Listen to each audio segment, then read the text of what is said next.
નમસ્કાર. પોતપોતાના video on રાખશો તેવી અપેક્ષા છે.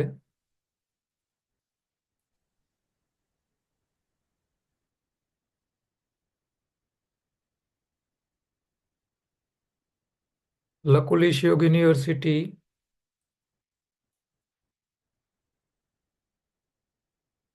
અને વિશ્વ ઉમિયા ફાઉન્ડેશન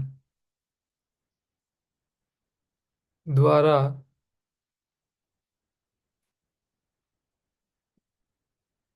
ચાલુ કરવામાં આવેલ યોગાહાર કોર્સમાં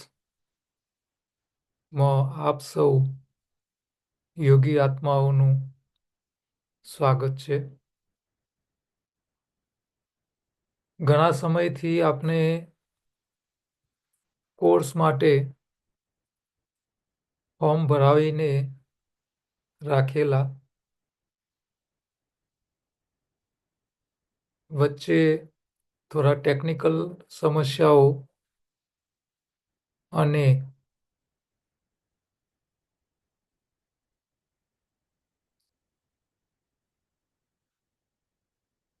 કન્ફર્મેશન યુનિવર્સિટી તરફથી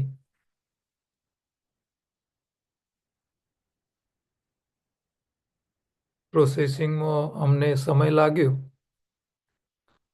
વચ્ચે વિશ્વ ઉમિયા ફાઉન્ડેશનની અંદર બાબા બાગેશ્વર સરકારની એક કથાનું આયોજન હતું, એટલે એમાં વધારે સદનસીબ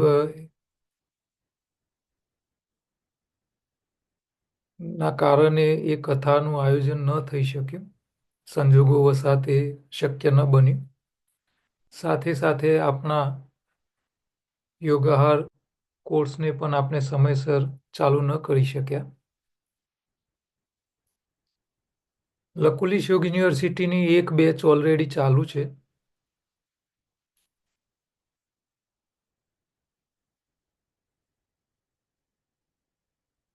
આપણી સ્પેશિયલ બેચ વિશ્વ ઉમિયા ફાઉન્ડેશન માટે આ ચલાવી રહ્યા છીએ આપણે. આજે એનો પહેલો દિવસ છે.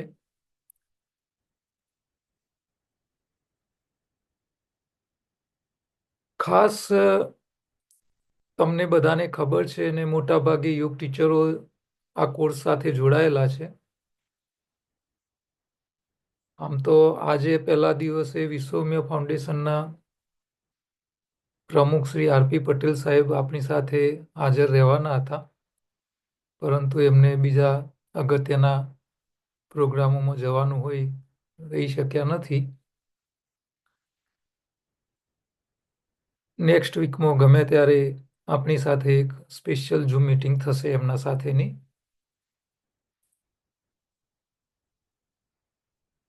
વિશ્વ ઉમિયા ફાઉન્ડેશન સાથે આપણે યોગાહારનો કોર્સ શા માટે કરી રહ્યા છે? તમે બધાએ આ કોર્સ માટે 500 રૂપિયા પોતાનું કોન્ટ્રીબ્યુશન પણ આપ્યું છે.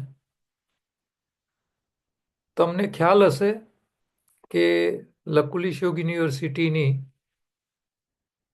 જે હાલ બેચ ચાલુ છે એની ફી પહેલી બેચની 3000 રૂપિયા હતી, જે હાલ ચાલુ છે. પહેલી બેચ પ્રમોશનલ બેચ તરીકે એ લોકોએ ડિસ્કાઉન્ટ ફીઝમાં સ્ટાર્ટ કરેલી છે.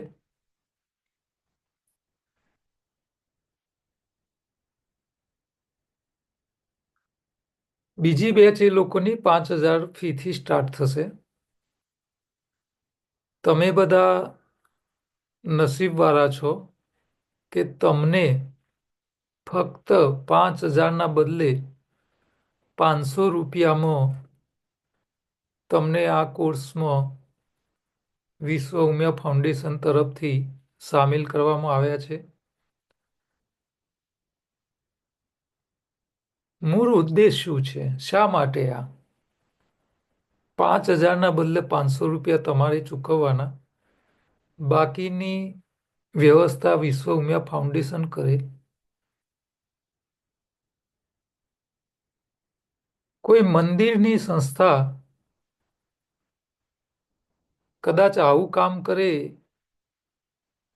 એ આ પહેલવેલી ઘટના હશે.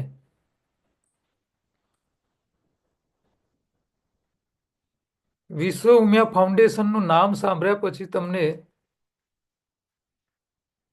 એવું લાગે કે ઉમિયા એ તો કડવા પાટીદારોની કુળદેવી છે.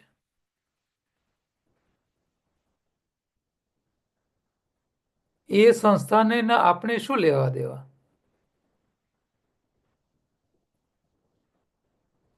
અને એ સંસ્થા કંઈક કરે તો પાટીદારો માટે કંઈક કરે, તમારા માટે શા માટે કરે?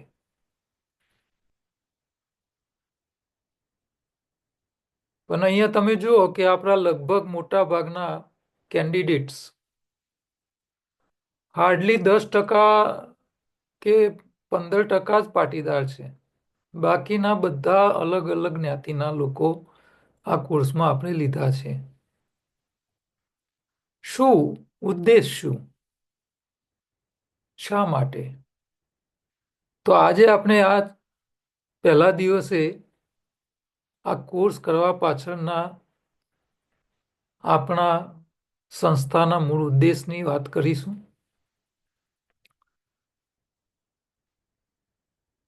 ઉમિયા માતાને આખી દુનિયા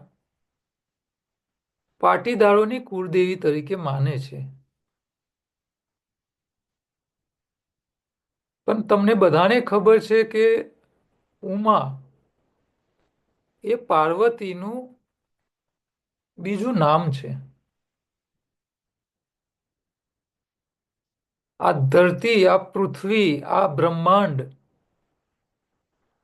આ બધાની ઉત્પત્તિ શિવ અને શક્તિએ કરેલી છે. સમગ્ર સૃષ્ટિની રચના કોને કરી? તો શિવ અને શક્તિ. શક્તિ એટલે માં પાર્વતી. પાર્વતીનું બીજું નામ છે ઉમા.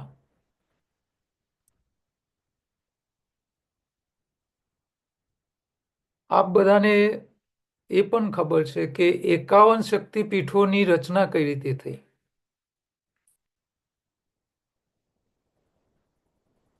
પાર્વતીના પિતાના ત્યાં મહાયજ્ઞમાં શિવજીને આમંત્રણ નહીં આપેલું અને એ ઘટના સ્વરૂપે પાર્વતીજીએ યજ્ઞમાં પોતાની જાતની આહુતિ આપેલી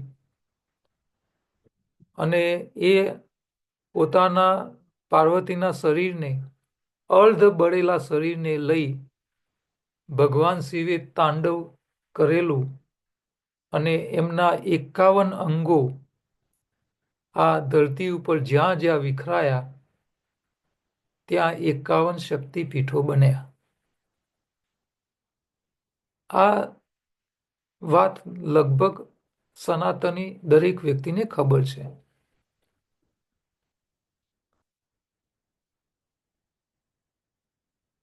હવે 51 શક્તિપીઠો, જેમાં એક એક શક્તિપીઠમાં પાર્વતીનું એક અંગની શક્તિ તરીકે ત્યાં એની પૂજા થાય છે.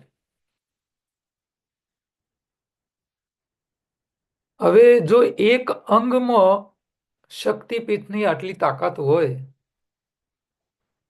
તો જ્યાં આખી ઉમા, આખી પાર્વતીનું શક્તિપીઠ હોય, ત્યાં કેટલી ઉર્જા એ સંસ્થા એ જગ્યા ઉપર હોય.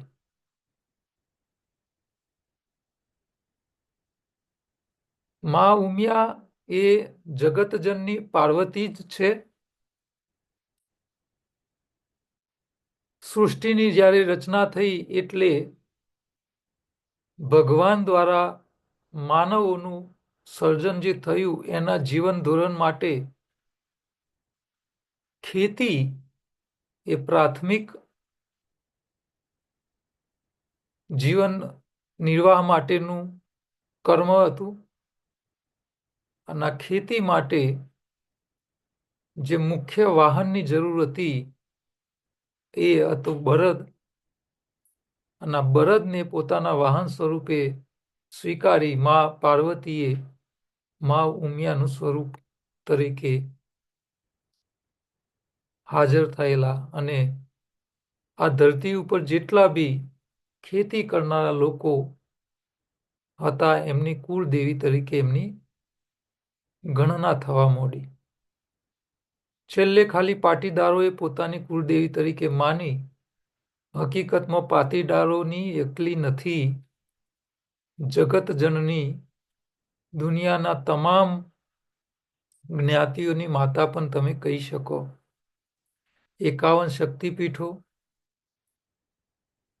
માં જેટલી સંયુક્ત શક્તિ છે એટલી માં ઉમિયાની એક મંદિરમાં એની શક્તિ સ્વરૂપે આપણે માની શકીએ.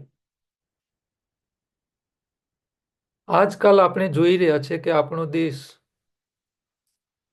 અને ખાસ કરીને રાજકીય પાર્ટીઓના સ્વાર્થના કારણે આપણા દેશની તમામ જ્ઞાતિઓને જાતિવાદમાં વહેંચીને રાજકીય પક્ષોએ આપણા દેશની સનાતનની તમામ જ્ઞાતિઓ વચ્ચે એકબીજાથી અલગ છે આવો ભાવ ઘુસાડી અને ભાગલા પાડોને રાજ કરોની નીતિ અપનાયેલી છે. વિશ્વ ઉમિયા ફાઉન્ડેશનની જે રચના થઈ એનો મૂળ પાયો જ આ હતો કે જાતિવાદને નાબૂદ કરવો. જગત જનની મા ઉમિયા દરેકની માતા છે. જે રીતે દરેકના ઘરમાં અંબાજી માતાનું અસ્તિત્વ હોય છે, લક્ષ્મીજીનું અસ્તિત્વ હોય છે, સરસ્વતી માતાની સેવા પૂજન થતી હોય છે, તો પાર્વતી પણ દરેકના ઘરની માતા છે. અને પાર્વતી એ જ મા ઉમિયા છે. તો મૂળ સંસ્થા વિશ્વ ઉમિયા ફાઉન્ડેશન, આમ તો ઉમિયા માતાની મૂળ સંસ્થા ઊંઝામાં છે, પણ જે કામ એ સંસ્થાએ કરવું જોઈએ એ નથી કરી રહી. અને એટલે અમદાવાદમાં આ વિશ્વ ઉમિયા ફાઉન્ડેશનની રચના થઈ. આખા વિશ્વમાં ઊંચામાં ઊંચું મંદિર, 504 ફૂટ ઊંચું આ મંદિર થવાનું છે. ઓછામાં ઓછા 1000 કરોડ રૂપિયાથી લઈને 2000 કરોડનો પ્રોજેક્ટ થવાનો છે. ખાલી મંદિર નહીં, મંદિરના સાથે કેટલાય પ્રકારના પ્રોજેક્ટ્સ શરૂ થવાના છે.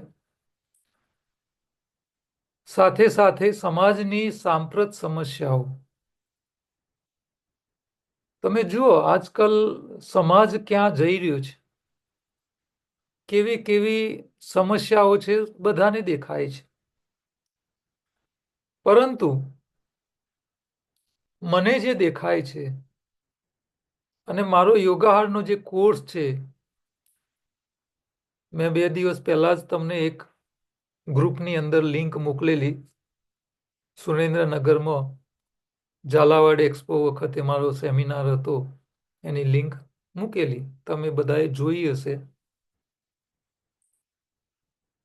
ન જોઈ હોય તો સમય કાઢીને જોઈ લેજો. એ વિડીયો યોગાહારનો શોર્ટમાં દરેક ટોપિકને સમજાવવાનો મેં પ્રયત્ન કર્યો છે. એક ટોપિક એકચ્યુઅલી મારું 250 પાનાનું પુસ્તક છે યોગાહારનું.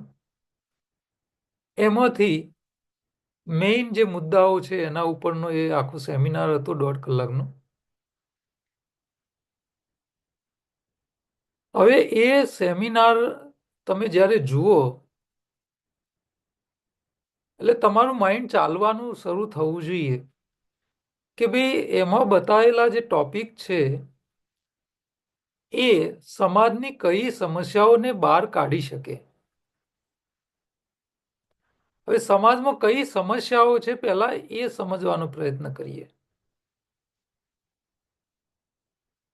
સૌથી મોટી સમસ્યા જે છે મારા હિસાબે બાળકોના કુપોષણની. તમને જાણીને નવાઈ લાગશે કે ગુજરાતના બાળકો કુપોષણમાં બિહાર પછી બીજા નંબરે છે. તમે કલ્પના કરો, પૈસે ટકે ગુજરાત નંબર 1 ભારતમાં અને કુપોષણમાં બિહાર પછી બીજા નંબરે. એટલી છેલ્લી સ્થિતિએ સરકાર દર વર્ષે 3500 કરોડ રૂપિયા બાળકોના કુપોષણ માટે ફાળવે છે, છતાં આ સ્થિતિ છે. કોલેજિયનો જુઓ તમે,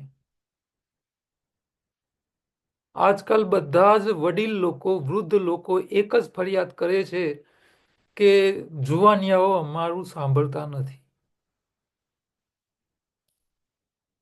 સાંભળતા નથી, એના સાથે સાથે વ્યસન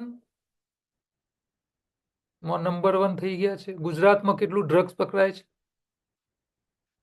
નોન વેજીટેરિયન થઈ ગયા છે. એના સાથે સાથે હાલત એ છે કે કોલેજમાં ભણતા છોકરા છોકરીઓની હાલત કેવી છે. હું એક કોલેજમાં લેક્ચર લેવા જાઉં છું, યોગાહારનો વિષય ભણાવવા જાઉં છું. હું 2 કલાક ઊભા લેક્ચર આલું, મને થાક ના લાગે. કોલેજમાં ભણતી દીકરીઓ 2 કલાક બેન્ચ ઉપર સરંગ બેસી નથી શકતી, થાકી જાય છે. બેઠા બેઠા થાકી જાય છે. 1 કલાક તો ઊભી ના રહી શકે. દરેક દીકરીઓ, મોટા ભાગની દીકરીઓ, 50%થી વધારે દીકરીઓનો ગાયનિક પ્રોબ્લેમ છે કોલેજમાં ભણતી. 50%થી વધારે દીકરીઓના ચહેરા ઉપર લાલાશ નથી, હિમોગ્લોબિનની ઉણપ છે. વાળ સફેદ થઈ રહ્યા છે, 1 કલાક ઊભા ના રહી શકે, એનર્જી લેવલ નથી. જેવી સમસ્યા દીકરીઓની છે એનાથી ખરાબ છોકરાઓની છે. જેવી કોલેજ આ કોલેજિયનોની પૂરી થાય એટલે એના વડીલો, પેરેન્ટ્સ, મા બાપ પોતાની જવાબદારીમાંથી છૂટવા માટે લગ્ન કરાવી દે છે. લગ્ન થઈ જાય છે, સૌથી પહેલી સમસ્યા એ આવે છે બાળક રહેતા નથી. અમદાવાદમાં દર અઠવાડિયે એક IVF સેન્ટર નવું બની રહ્યું છે. IVF સેન્ટરમાં જઈ દવાઓ ખાઈ અને ઈંડું ના પેદા થતું હોય તો એની દવાઓ ખાવાની, શુક્ર કોષોની સંખ્યા ઓછી હોય તો એની દવાઓ ખાવાની. દવાઓ ખાઈ ખાઈને બાળક રાખવામાં આવે, દવાઓ ખવડાવીને બાળકને ટકાવવામાં આવે અને 9 મહિના પૂરા થાય એટલે નોર્મલ ડિલિવરી તો થાય જ નહીં, કાપીને કાઢવું પડે બાળકને. અને બાળકને કાઢ્યા પછી પણ એને અલગ અલગ કેટલાય પ્રકારની વેક્સિનો આપી અને પેટીમાં રાખીને છોકરાને જીવાડવું પડે છે. જે બાળકને પેદા કરવા માટે આટલી નીટ પ્રેક્ટિસ કરવી પડતી હોય, એ બાળકો જ્યારે 20-25 વર્ષના થશે ત્યારે દેશની શું હાલત હશે તમે કલ્પના કરો. દેશ ક્યાં જઈ રહ્યો છે?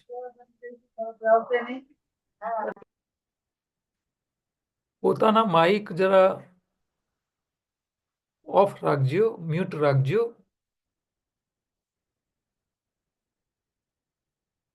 કોલેજમાં ભણતા તમામ છોકરાઓની આ હાલત છે.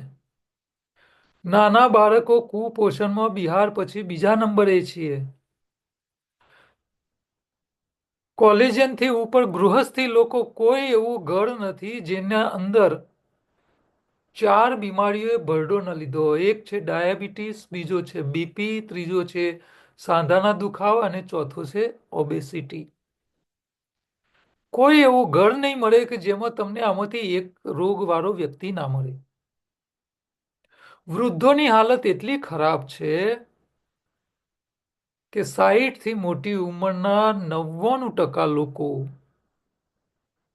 કોઈને કોઈ પ્રકારની દવાઓ ખાઈને જીવે છે. બાળકથી લઈને વૃદ્ધ તમામના શરીરમાં સમસ્યાઓ છે. આપણી ટીમની અંદર અહીંયા ઘણા બધા યોગ ટીચરો છે. ગુજરાત સ્ટેટ યોગ બોર્ડ સાથે સેવાઓ આપનારા લોકો છે. તમને ખબર છે તમારે યોગ કરાવવા છે, લોકોને સાજા રાખવા છે, લોકો બહાર કેટલા આવવા તૈયાર છે? કોઈ નહીં. એક LICની પોલિસી વેચવી અને લોકોને યોગ કરાવવા, આ બંને સૌથી અઘરા વિષય છે. નથી કરાવી શકતા. લોકોમાં અવેરનેસ નથી, હેલ્થ કોન્શિયસ લોકો નથી. લોકોને એ ખબર નથી કે મારા બાળકોની સ્થિતિ શું છે. તમે આજકાલ છાપામાં જુઓ, નાના બાળકો. હમણાં ગયા અઠવાડિયે એક નાની 12 વર્ષની દીકરી હાર્ટ એટેકમાં મરી ગઈ.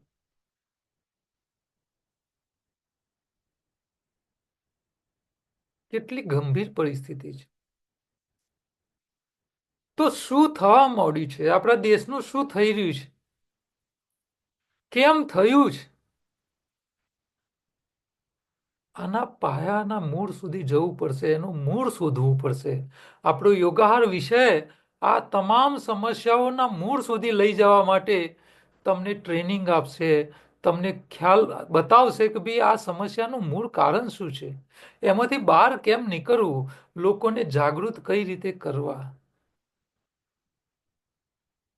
લોકોને યોગ કરવા નથી, લોકોએ કાચું ખાવું નથી.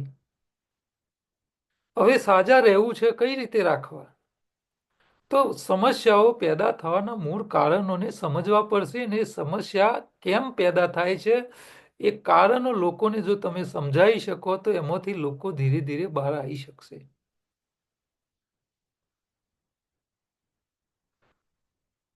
દુનિયાના તમામ ધર્મોએ મનુષ્યની જિંદગી સફળ થાય એટલા માટે તમામ ધર્મને એના ફાઉન્ડેશન આપ્યા છે. આ ફાઉન્ડેશનને સમજવા જેવું છે. કોઈ પણ ધર્મ તમે પકડો, 3 પાયા ઉપર દરેક ધર્મ ટકેલો છે. પહેલો છે પ્રેયર. જે તે ધર્મમાં માનતા અને જે તે ધર્મના ઈષ્ટદેવને રોજ યાદ કરવા. એટલે કે પોતાના ધર્મના ઈષ્ટદેવની સેવા પૂજા રોજ કરવી, એમને યાદ કરવા. કોઈ પણ ધર્મ પકડો, હિન્દુ હશે તો મંદિરમાં જશે, જૈન હશે તો દેરાસરમાં જશે, મુસ્લિમ હશે તો મસ્જિદમાં જશે, ક્રિશ્ચન હશે તો ચર્ચમાં જશે,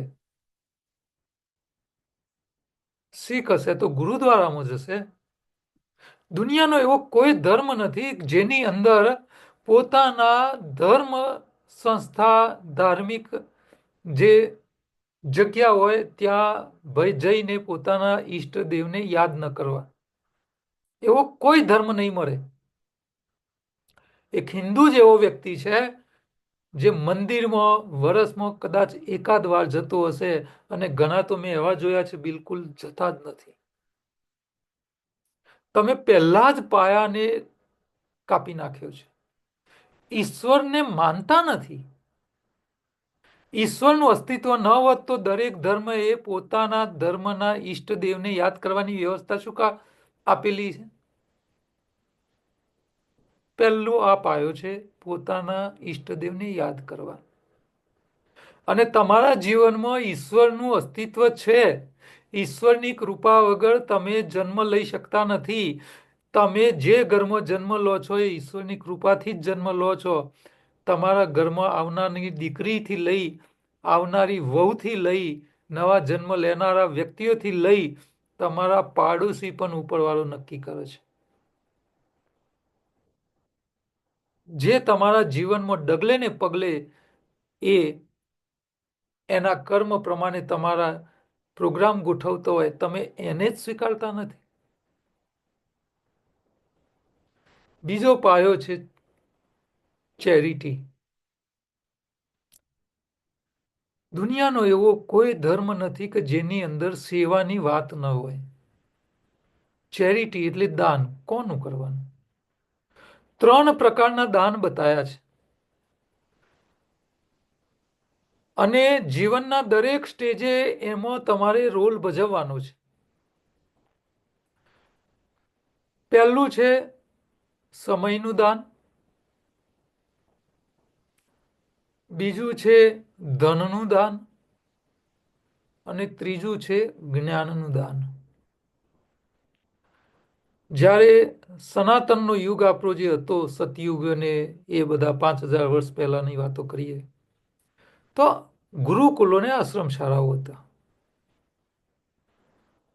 વિદ્યા અભ્યાસની અંદર બાળક જ્યારે પુખ્ત બોલકાનું થાય, સમજદાર થાય, એટલે બાળકોને ગુરુકુલમાં મૂકી દેવામાં આવતા.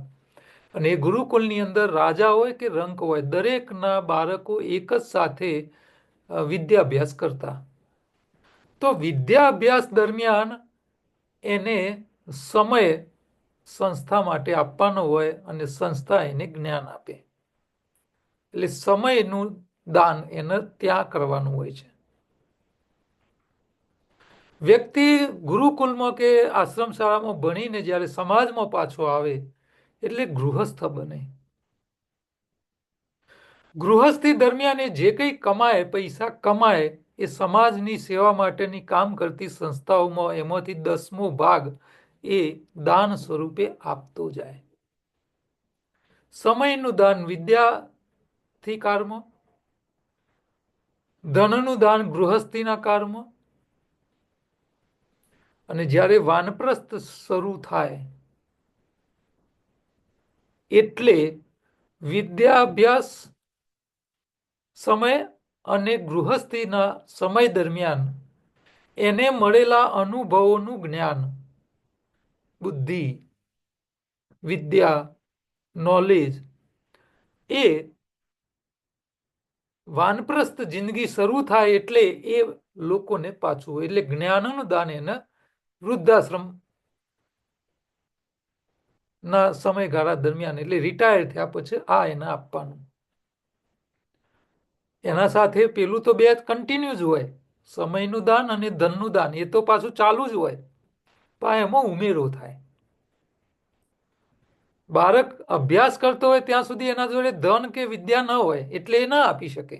એના પાસે સમય છે, આશ્રમ શાળામાં ભણે છે, ત્યાં સમય આપે છે, સમય દ્વારા આશ્રમના કામ બી કરે અને સામે વિદ્યાભ્યાસ બી કરે. ગૃહસ્થાશ્રમમાં એની પાસે ધન આવે છે, પૈસા આવે છે, કમાય છે, એટલે એનું વધારાનું સમયના સાથે ધનનું દાન આપવાનું ચાલુ થાય. અને ગૃહસ્થાશ્રમ પૂરી થાય ત્યાં સુધીમાં એના પાસે નોલેજ આવી ગયું હોય, આખા સમાજની દુનિયા જીવ્યા હોય, એમાંથી એ ઘણું બધું શીખી લીધું હોય, એના પાસે અનુભવનું ભાથું હોય, અને આ અનુભવનું જે નોલેજ છે એ નોલેજ એને વાનપ્રસ્થ જિંદગીમાં આપવાનું ચાલુ કરવું પડે.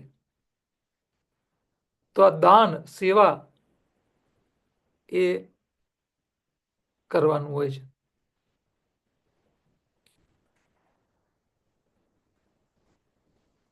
તો પહેલું, ભગવાનને યાદ કરવા પ્રાર્થના દરેક ધર્મમાં છે. બીજામાં છે સેવા, ચેરિટી. હવે તમારે ભગવાનને બી યાદ કરવા હોય ને ચેરિટી પણ કરવી હોય તો એના માટે સાધન શું છે? શરીર. શરીર વગર તમે કાંઈ ના કરી શકો. તો શરીર સારું રાખવા માટે ત્રીજો પાયો દરેક ધર્મએ આપ્યો અને એ છે ઉપવાસ. હિન્દુઓમાં નવરાત્રિઓ આવે, જૈનોમાં ચાતુર્માસ આવે, મુસલમાનોમાં રોજા આવે, ક્રિશ્ચિયનોમાં ફાસ્ટિંગ આવે. દુનિયાના દરેક ધર્મની અંદર ઉપવાસની વ્યવસ્થા આપેલી છે. આપણો ક્લાસ 40 મિનિટ ચાલશે રોજ, કારણ કે અત્યારે આપણી ઝૂમ મીટિંગ જે છે એ 40 મિનિટની છે. વીકમાં 2 દિવસ અને શક્ય હોય તો 3 દિવસ પણ ચલાવીશું. અનુકૂળતા પ્રમાણે આપણે સેટિંગ કરીશું. તો ઉપવાસ થકી તમારા શરીરને સારું રાખો, નિરોગી રાખો, એના માટે ઉપવાસની વ્યવસ્થા આપી છે. આપણે નથી સાચા ઉપવાસ કરી શકતા, શરીર સારા નથી રાખી શકતા, નથી દાન વૃત્તિ આપણા સંસ્કારોમાં, અને ધન તો આપવા માંગતા જ નથી ક્યાંય. એટલે સેવા પણ નથી કરવી, ભગવાનને પણ યાદ કરવા નથી, ઉપવાસ બી નથી કરવા. હવે જીવનમાં આનંદ ક્યાંથી હોય? તો આ 3 પાયા જે છે એ દરેક ધર્મના મૂળ પાયાઓ છે. આપણે એમાંથી એકને પણ મહત્વ આપતા નથી. એના કારણે આપણા જીવનમાં સમસ્યાઓ છે. યોગાહાર, આ તમામ વસ્તુઓ આધિ, વ્યાધિ અને ઉપાધિ. દુનિયાનો એવો કોઈ માણસ નથી કે જેના જીવનમાં આધિ, વ્યાધિ ને ઉપાધિમાંથી કોઈ એક સમસ્યા ન હોય. આવા 3 સમસ્યાઓ છે: આધિ, વ્યાધિ અને ઉપાધિ. તો આધિ એ તમારા ભૂતકાળના કર્મો, ગયા જન્મના કર્મોને આધારિત છે, જે જન્મ સાથે લઈને આવો છો. વ્યાધિ એ તમારા શરીરમાં ઊભી થયેલી શારીરિક સમસ્યા છે, જે તમે શરીર સાચવ્યું નહીં, ખોટું ભોજન ખાઓ છો, શરીરને સાચવવાના કોઈ કશું કરતા જ નથી, તો એથી તમારા શરીરમાં રોગ આવે છે. અને ઉપાધિ, ઉપાધિ જાતે ઓળેલી ઉપાધિઓ છે, જે જરૂર ના હોય એ કામ લઈને બેસી જાઓ. તાકાત એક બાળકના પાલન પોષણ કરવાની હોય અને 4 પેદા કરીને બેસી જાઓ. આપણા પગ ચાદર કરતા પગ લાંબા કરી નાખીએ, એટલે તાકાત ના હોય હપ્તા ભરવાની, છતો મોટો બંગલો લઈ લઈએ, મોટી ગાડીના હપ્તા ચાલુ કરી દઈએ. તો આ બધી ઉપાધિઓ છે. શરીરમાં આવતા રોગ એ વ્યાધિઓ છે. અને આદિ જે છે તમારા કર્મોના હિસાબ સ્વરૂપે તમને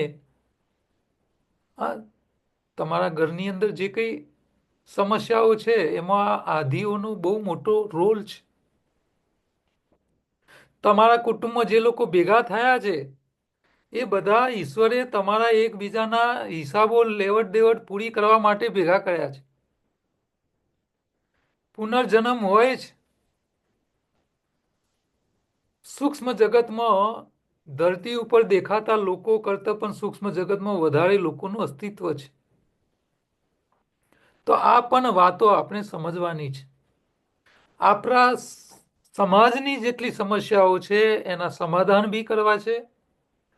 આપણા પોતાના જીવનમાં આવેલી સમસ્યાઓ જે તમને ખ્યાલ નથી આવતો કે મારા જીવનમાં જ આ કેમ, તો એને પણ સમજવાનો આપણે પ્રયત્ન કરીશું અને એમાંથી બહાર નીકળવાનો પ્રયત્ન કરીશું.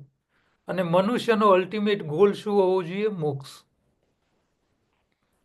તો ભગવાનને યાદ કરશો, સેવામાં ભાગ ભજવશો અને ઉપવાસ દ્વારા પોતાના શરીરને સ્વસ્થ રાખશો અને યોગાહાર, આહારનો યોગ, યોગ્ય આહાર દ્વારા રોગ મુક્ત રહેશો, તો તમે મોક્ષને પાત્ર થઈ શકશો.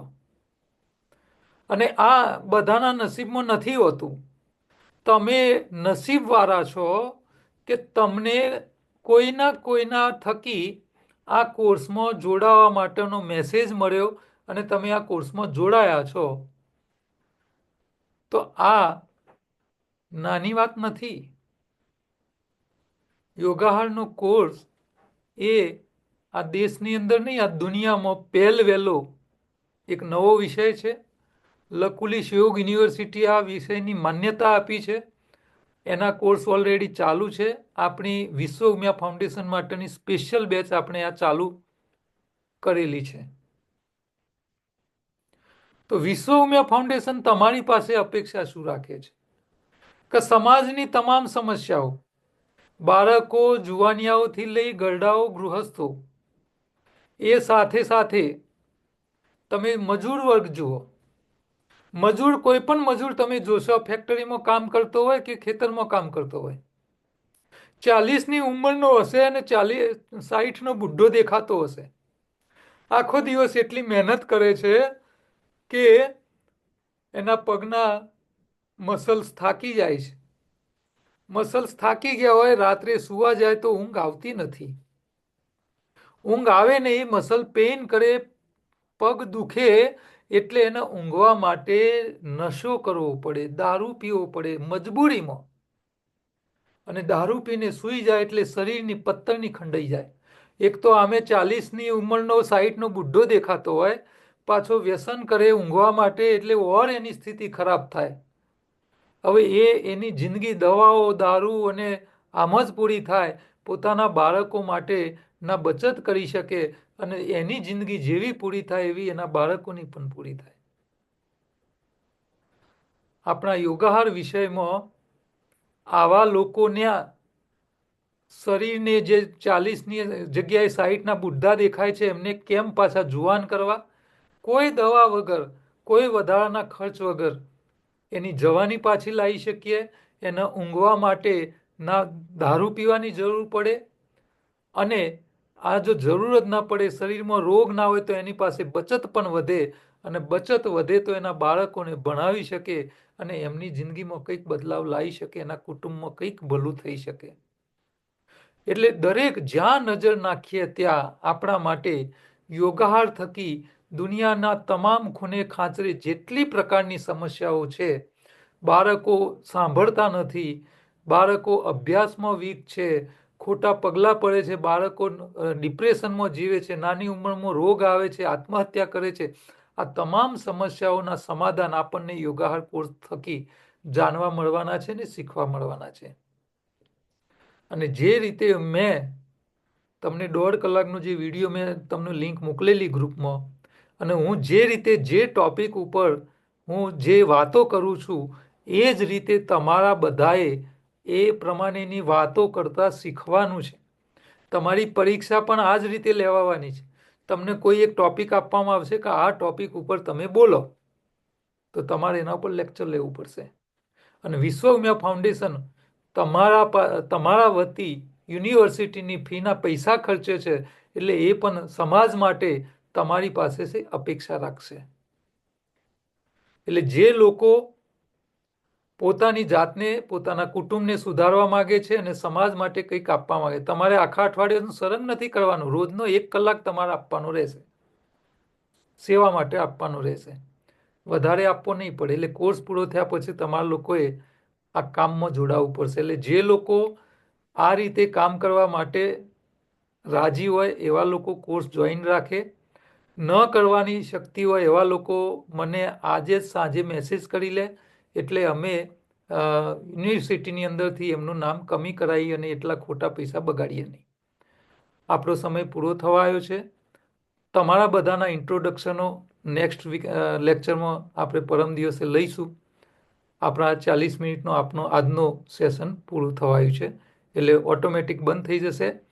આવતા લેક્ચરમાં તમે ફરીથી જોઈન થઈ જશો. સારા અંતે આપણી લિંક ઓપન થઈ જશે, એટલે તરત જ તૈયાર રહેવાનું. તમે જેવા લોગિન થશો એટલે તરત જ એડમિટ થઈ જશો તમે ઝૂમ મિટિંગની અંદર. ઘણા લોકોએ બહુ છેલ્લે જોઈન થવા આવ્યા છે. આવું ન થાય એનું ધ્યાન રાખજો. અને